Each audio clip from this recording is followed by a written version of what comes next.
Министр промышленности Якутии Максим Терещенко в Алдан приехал по вопросам развития промышленного кластера. Однако одним из первых объектов для посещения выбрал экспериментально-производственный участок Самолазовский ПАО «Селигдар» как пример промышленного освоения территорий и применения новых технологий в производстве.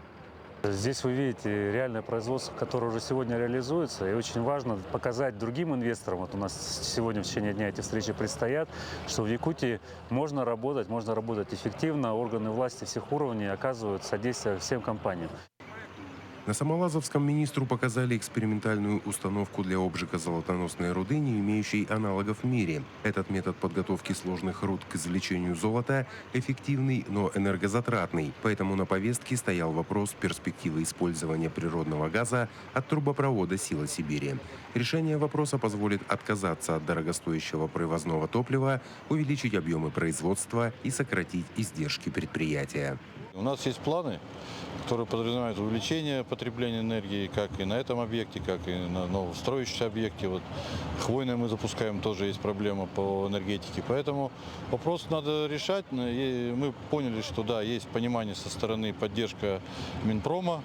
Я думаю, что это воплотится в каких-то решениях более конкретных.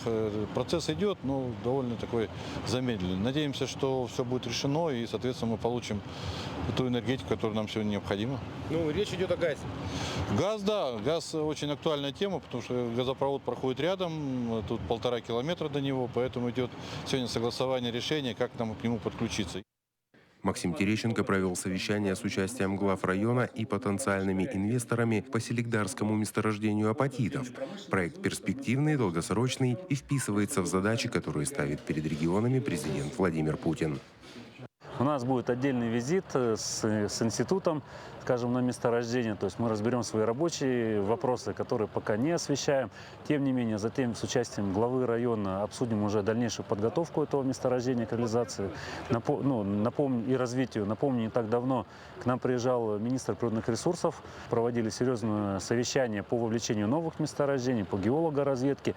И там, конечно же, есть позиции по Алданскому району. И по развитию месторождений, которые раньше были открыты, в том числе апатитовое, и, соответственно, по постановке новых объектов по геологоразведке. Как заявил министр, рост промышленного производства в республике составляет 8%. Сегодня стоит задача наращивать показатели, а сделать это возможно лишь при создании новых производительных сил как на отдельных территориях, так и в масштабах регионов и всей страны. Как пример, министр привел грандиозный проект по Кючускому золоторудному месторождению, в котором принимают участие крупнейшие компании «Росатом» и «Селигдар». Руслан Павлов, Сергей Шипачев, Александр Лукин. Алдан.